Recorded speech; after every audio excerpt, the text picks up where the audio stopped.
On this episode of the Bronze Metalist podcast, we talk about Empire of the Blind by Heathen.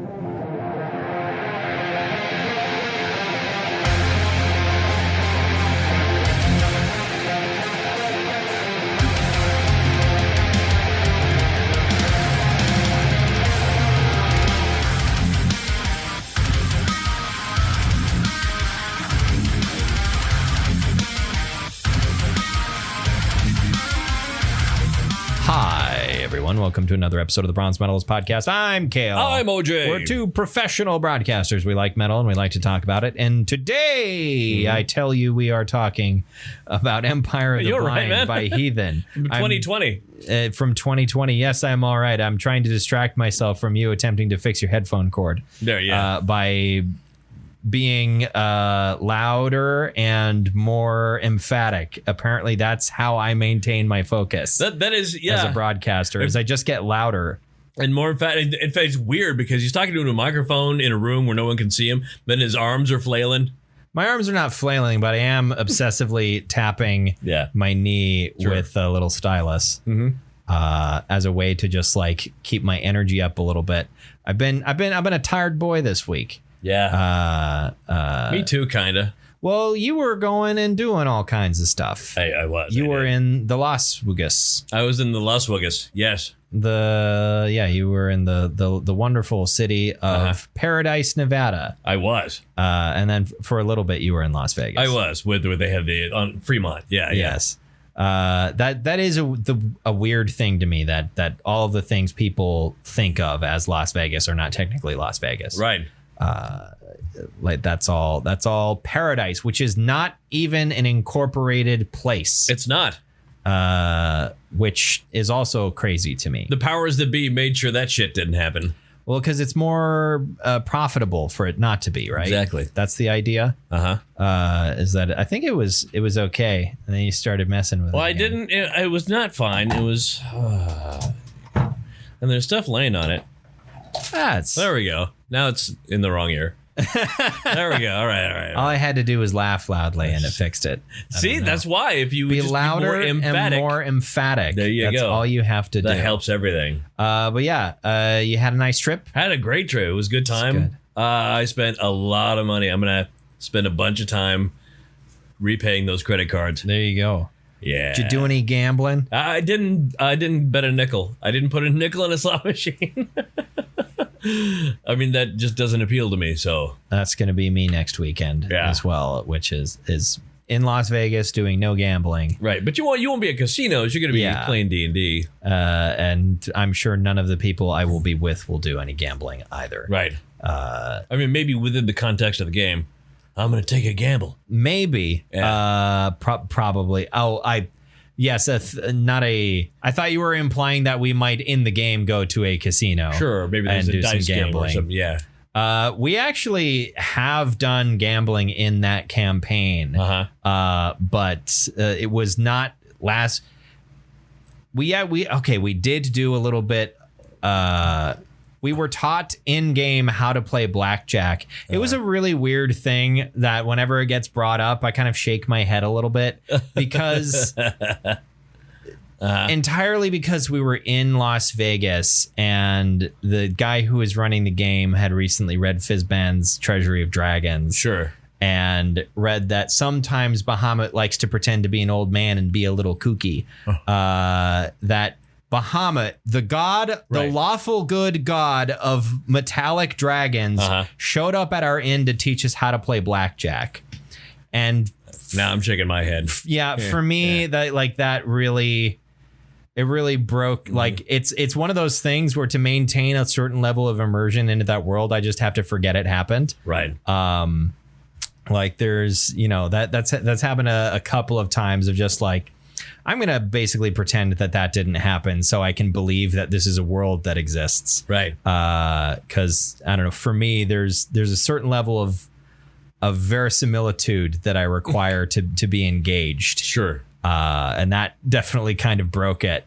It's like there is like, there's a little bit of a precedent for, depending upon the setting, Bahamut, being a little silly. Right. But that's not the impression that I had gotten from, like, we basically hadn't dealt with that character at all up until that point. I'm like, oh, this is what we're establishing this guy as. Cool. Because I think he's a neat figure in a lot of other settings, and that just like, oh no. Why this character? There's literally a goddess of luck.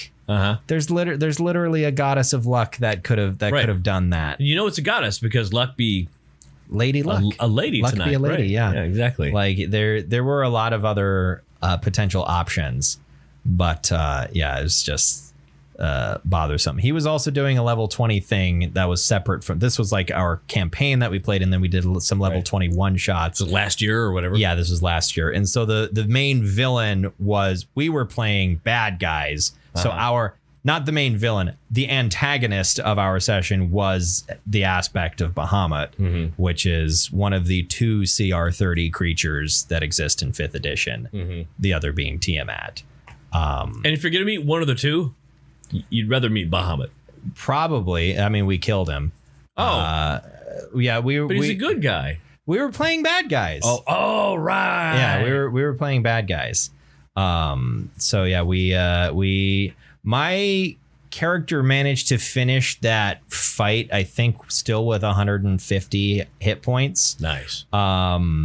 Because we were allowed to take like as many magic items as we wanted. And so one of the magic items that my character took, and he already had like 300 something HP. Yeah. So one of the other magic items he took was the potion of giant size, which when you drink it, not only does it make you size huge, but it also doubles your HP and triples your weapon dice. Nice. So he had over 600 hit points.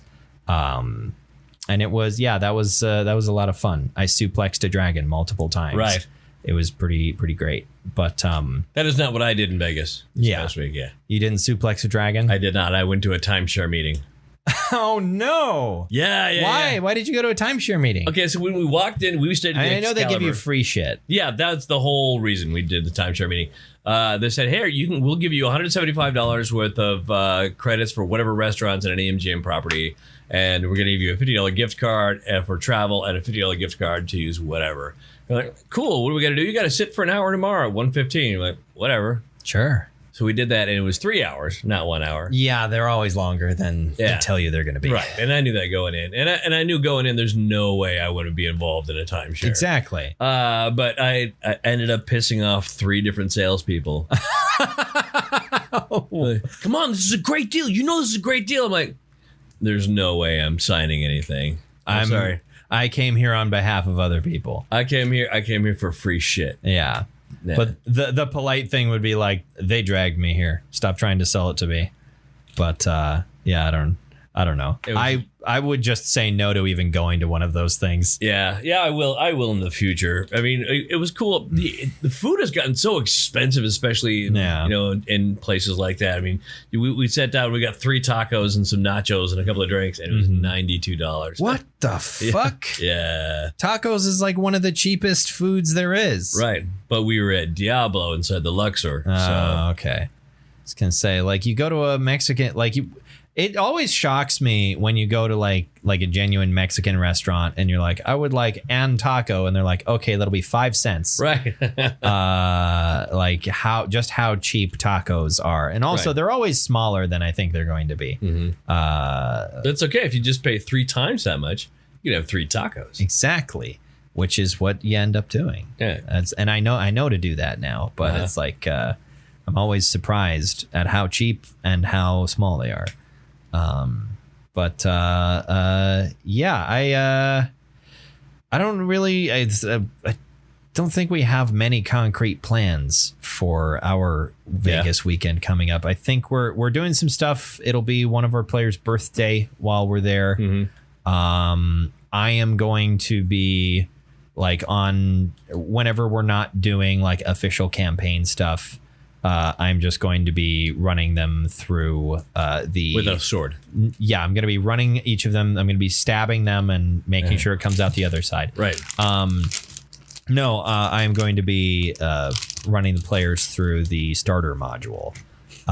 which for whatever they're going to get to, I have done twice at this point. Like the very first time I ever ran D&D, which is also the first time I ever played D&D, was with that. And then a couple years ago, I ran my sister and my cousin through a couple encounters as well. So it'll be, and I told them to basically just make level 1 characters and just kind of do whatever the fuck they wanted with what the characters are, because it doesn't matter. And also, you're a level 1 character, you're probably going to die. It's a 5ED starter. Yeah, it's the 5th edition starter. You should go find an AD&D starter, and then have them roll up 5ED characters. I don't want to have to convert. I would have to know how to run AD&D to do that. I'm not putting that much effort into a joke. I do not have I do not have that in me at the moment to put that much effort into a joke. I've almost forgotten how to do Thaco. Yes, Thaco and all that to hit armor class 0. Yeah, I've never known. So, I wouldn't do that. But like, converting like 3rd edition stuff is difficult, or it strikes me as kind of difficult. But like the balance is changed and all of that jazz. I don't know. It's like those encounters are so simple, although there are going to be fucking 6 of them. So players, I mean, right. So I'm 6 encounters. No, yeah. There are going to be 6 players, so I'm probably going to have to throw in a couple extra goblins every once in a while. What you looking at? I'm just trying not to chew in the microphone. Oh, look at you being all courteous and polite. Do you want to talk about Heathen? Sure. Do you want to talk about Heathen? No, that doesn't work. So Heathen is an American thrash metal band. The Bay Area. Emerged into the Bay Area in 1984. And they performed together, released 2 albums, and then went on hiatus. Or was it hiatus, or did they just break up? It was 3 albums. I thought they had a self-titled. I thought they had Breaking the Silence, and that they had something in 1993. If that's the case, it was not a full-length album. Must have been, right. Because... Yeah. I don't know. Breaking the Silence in 87, Victims of Deception in 91. 91. Then Evolution of Chaos in 2009. Right. That was after that hiatus. They've only released 4 albums. That's always weird to me when you have there. It feels like there are so many like big name thrash metal bands that have a relatively big name. And then you look at their discography and you're like, these guys have only released 3 albums. What the fuck is the deal with that? And in 40 years. Yeah, they've been together for 40 years and this is it. And most of that is because like a lot of these bands broke up in the 90s because grunge became a thing and people were kind of like, it's crazy how abrupt the kind of the end of the explosive growth of that kind of metal was. Like how close like thrash metal really was to breaking through into the mainstream, and then it's like just a wall just like came up in front of it, and all of these bands fucking smashed into it head first and died. Some quite literally. And then like the other kinds of metal that were developing from thrash all went underneath the wall, and have remained there, your death metals and whatnot. Or you've got the couple of bands that were like, we're going to go over the wall. Testament did that. So that was one of the songs out there. Okay. First album is Over the Wall. I figured that was a reference that I didn't get. Yeah. And I'm glad that you explained it. So, Heathen was one of those bands that kind of hit the grunge wall, I guess. And I don't know what their official reasons were for breaking up. I didn't look through their history. I feel like a lot of it had to do with the fact that what's his name? I'm forgetting his name. I don't know. I trust you to have that information. It's Lee Altus. Lee Altus wanted to focus more on Exodus, I suppose. Well, and like Exodus is one of those bands that remained, popular and stayed alive. Because they were big enough. Yeah, they were big enough. They were too big to fail. They got a government bailout. Indeed. To protect them from the grunge recession. You want to know the reason I remember Lee Altus' name, by the way, just for the record? Is it because that's the name of a location in Elden Ring? It's because you need the two halves of the medallion to get to his home. Yeah, or you can fight a big magma lizard. You can do that too, which I did not do at the top of a crevice. I should. I don't know why I have. Yeah, go fight. Well, because the magma lizard counts as a boss. And so you refuse to do it. But I've been doing bosses now. I've reversed that. I'm still not. I'm not going to stop giving you shit for it, even though you've stopped doing that. And now I can use the Moonveil katana. Yes, because I got my intelligence up enough. Well, in order to get that, you would have had to beat a different magma worm. That's how you get it. Oh, yeah. Well, no, like I said, I've been beating bosses. Yeah. And I did beat that magma worm fairly handily. Yeah. Because you're like level 590. Right. And my Uji katana is level 20. You're going plus 20. You're going to like touch Melania and she will explode. You're going to walk into like endgame boss encounters like fucking Dr. Manhattan. Right. And just like touch someone and they'll explode into atoms. Goodbye, Radagon. Do it. I want to watch that again. I don't think I've ever actually seen Watchmen all the way through. You should. I think I've seen bits of it. Yeah. I do know it's one of Zack Snyder's better movies. It is. That 300 and of course Justice League.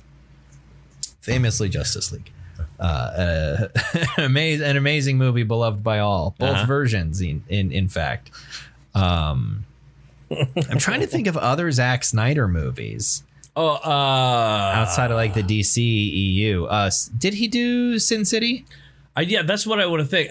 Or was Zack that Snyder, Robert Rodriguez, or was it both of them? Well, it was involved. Also, the author of the comic was also heavily involved.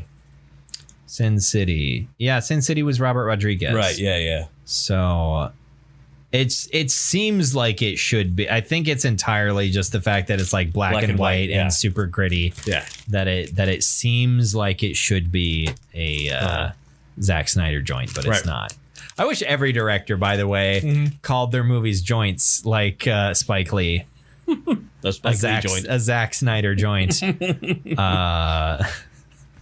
Or like if other directors took that initiative to call it like something different, like maybe it's not joint, maybe it's like affair. I feel like that would be why can I never remember his name when I'm attempting to recall it in conversation? He just did the movie Asteroid City. Oh yeah. Oh Christ. I've infected you with my stupidity. Yeah. Well, I mean, I have in fairness, I have been destroying my brain for the last 4 days. So yeah,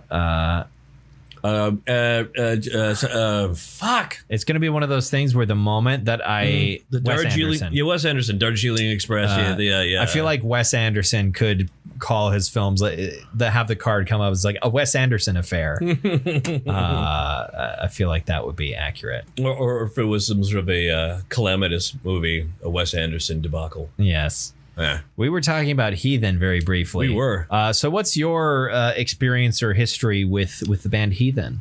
Okay. I think I've talked about this before, but this is actually pretty cool. There was a TV news thing. I just sort of been acquainted with metal. Okay. It was in the 80s there, and they did like a 60 minutes or 2020 sort of puff piece about this young kid. He was a teenager, and his mom and dad and he had moved from the Ukraine to California, and now he was really showing off his skills as a heavy metal musician. I'm like, that thing, I love what he's doing right now. This is making me very happy. Yep. And then like a year later, I'm reading a metal mag, and they mentioned that Ronnie Montrose had produced an album but a thrash metal album. I'm like, Ronnie Montrose, like from the band Montrose, produced a thrash metal. And Montrose like, yes, well, these guys are really good, and they do more than just play fast. They're doing some interesting things. Yes. In the article, and I'm like, I gotta get this. I was living in the Philippines at the time, and my grandmother was coming for a visit, and Grandma said, "You want me to bring you something from the good old US of A?" And I said, "Well, there's this cassette I want you to pick up for me." And she'd always wanted to bond with me at every opportunity because she's my grandma and she loves me, of course. And she got onto the plane with the "Breaking the Silence" by Heathen, and she looked at it and she went, "Oh." It's one of them. This is one of these things. Oh, I shouldn't have. Some of that devil music. Yeah. Oh, goodness. Well, I'd give it to him anyway. It's what he wants. Yeah, and then I got that, and I listened to it nonstop. Nice. For a long time. And then when this was threatening to come out, this was threatening to come out in 2019. They released the title cut, and they also released the Blight. Those are the two songs they're released as. And I listened to them nonstop for a long time. Like, I can't believe they're still making music. And this is great. And then I listened to it so much when the album came out. I'm like, I don't want to listen to this anymore. I don't want it. I don't want it anymore. I'm burnt out on it. And so then recently coming back from Medora, I gave the full album a spin. And I'm like, oh, I should have been listening to this all along. This is good. It's still good. Yeah. And all the music since has been pretty damn good. Lee Altus was the kid from Ukraine. Yeah. Right. I didn't miss that there. That was him. That is correct. So was there much in between when you got that cassette tape and listening to them more recently? Did you keep up with them, or was I had this cassette and then I didn't. I kind of fell off, and then because so did they. Really, for the most part for a long time. And then I didn't know they put out that album in 2009 because no one's marketing to me. I'm the guy who would have gone and bought that shit, but no. And then when suddenly they learned how to use the internet, they went, hey, middle-aged man, you're a white middle-aged man. You like thrash metal. Come buy this. Here you go. Yeah, listen to these. The algorithm did something good for you. Yeah. And so I listened. Yeah. And there it is. So yeah, they reunited in 2004 and have been at least touring since then. They have released 2 albums. One was in 2009 and this came in 2020. Correct. Does it slap? Yeah, it slaps. I would say so. Yeah, I would say it slaps. This is very, very tightly produced, very tightly sharp production, I would say. What do you? What are your? I think you just the fact that I'm going to ask this question might give you a mild idea of how I feel about it. Which is what is your feeling about the rhythm guitar on this album? Because I found it to be, it didn't bother me. Yeah. Like I don't have a negative opinion of it, but this was a lot chuggier than I was expecting it to be. In a lot of ways, that at a couple of points, especially on that one really long instrumental track. Yeah. Fine Red Mist. Yeah. I got really sick of the rhythm guitar on that because there wasn't a lot of variety on that song. At least most of the time it was not something that was noticeable enough to bother me. I thought the leads were all really good and really well played, but there were times where it's like, oh, you're just kind of hitting the open chord there again, are you? But that's a criticism people have had about thrash metal and Slayer especially, for years and years and years. But I don't know. Maybe I was expecting. I feel like my expectations of thrash are always a little off because I'm expecting everything to have the level of chaos that Slayer tends to have on a lot of their stuff, the sheer level of organized sloppiness, right, is the way I would kind of describe it. That's sort of punk rock kind of it doesn't matter how good you're playing as long as you are playing it loud and fast, right? And for some reason I'm always expecting that, and then I'm I'm surprised when it isn't that, even though I shouldn't have expected it. Like, yeah, of course it's not that, because that's not what it is. Right. That's never been what it is. Stop expecting it. But yeah, did I assume that I'm alone in my opinion there. I imagine. Maybe it's because of how you were introduced to the genre. I mean, could be. Well, specifically though, about what did that bug you at all or anything on this album? Okay, yeah. not even a little. That's perfectly fine. It's I'm all right with being alone in that. I think I told you last week. Did Heathen try to burst out of their thrash metal bubble they've been in for 40 years? No, certainly not. Why would they? Not at all. But I think they're doing it better than they maybe ever have. I don't have enough context to say whether or not that is the case. I think they're doing a pretty darn good job, though. But I don't have the context of the rest of their work. I don't even have much context for like other thrash metal bands of their vintage that are still, that are still doing it and making like new material. What's the newest? I don't know what the newest thrash metal band you've had me listen to is. The newest thrash metal album you've had me listen to. Well, this would be it, I think. At this point. So. Other than this, I'm not sure what else we've do. The thing that popped into my head is it doesn't apply because Iron Maiden is not a thrash metal band. Right. That's pre-thrash. But we did listen to didn't we listen to a newer Iron Maiden album at some point? Not yet. No. I thought we did. No, we listened to. I think the only Maiden album I brought along is Number of the Beast. I feel like we listened. I'm almost certain we listened to one that has a samurai on the cover. Yes, we did. I forgot about that one because it's a bit forgettable. Yeah, and that was something that we talked about at the time. Right. I was not. I didn't have. I didn't do. How about that? Let's not make any excuses. I just didn't go and look for scores because I didn't start writing stuff until about 6:53. I got here at 7 for the record. Yeah. So I didn't aggregate any scores. It as I understand received positive reviews. In fact, all the reviews I've listened to or watched or read have all been this is one of the best thrash albums of 2020. So I think it's a well-regarded album. It's safe to say, I think, if you are a person who enjoys thrash metal, you'll probably like this. Yes.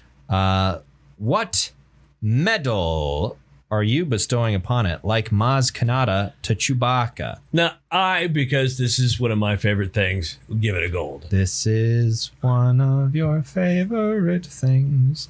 I am going to give it a silver. Right, that makes sense. This is me. For a second, is that your new tattoo? That's my new tattoo. For a second, I thought that was the Majesty symbol from the Dream Theater's. Oh, sure.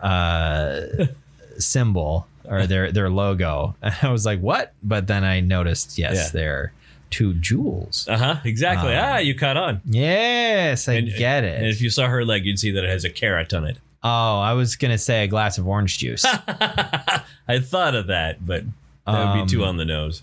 I hadn't thought about what I want to talk about next week, because I will be here on the Wednesday.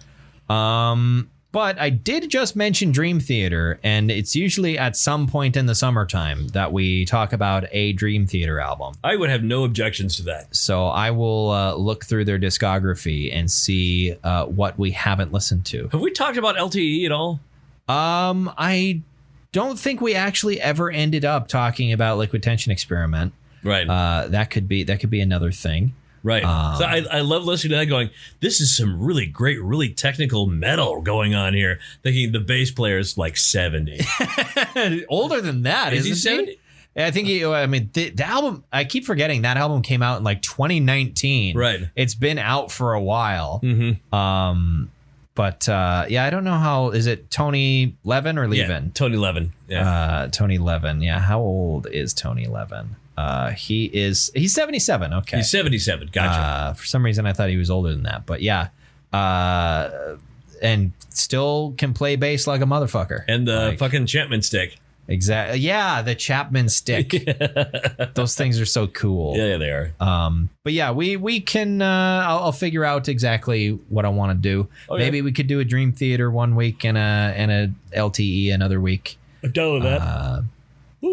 I'll see. Look through their discography and look through what we've talked about already. Mm-hmm. Just because I think we've been kind of working our way through the Mike Portnoy years, just because I don't know, like their new drummer's fine, but I feel like a lot of the stuff that's come out since Portnoy left the band just hasn't quite been the same. But who's the news guy named Portnoy? Stephen Portnoy. Stephen Portnoy. I actually can't remember what he sounds like. I can't remember which one. Dude, this is narrowcasting to people who have heard CBS radio news. Yeah. So I think that's time. That means it's time for us to wrap things up. Sure. So until you hear from us again next week, why don't you go ahead and follow us on social media somewhere, whether that somewhere is Twitter or Facebook. Will either of those platforms exist next time we talk? I don't know. Who knows? Twitter very well might not. But has there been stuff going on with Twitter like in the last week or Facebook released their direct competitor. Oh, sure. And Elon Musk continues to be extremely stupid. But in any case, that's neither here nor there, and I don't really care. I just find it kind of funny. That rhymed, by the way, weirdly. Find it here nor there. I just don't really care. Look at that. So find us on social media wherever you can. And you can get your episode updates there. Yep. And then go ahead and subscribe to our feed on whatever you're using to listen to us. Wherever you find podcasts. Yeah. Just do it on the one you're listening Wherever to. you find fine records and tapes, we'll be there. Wherever you can purchase fine alcohol and drinks. You'll find us there too.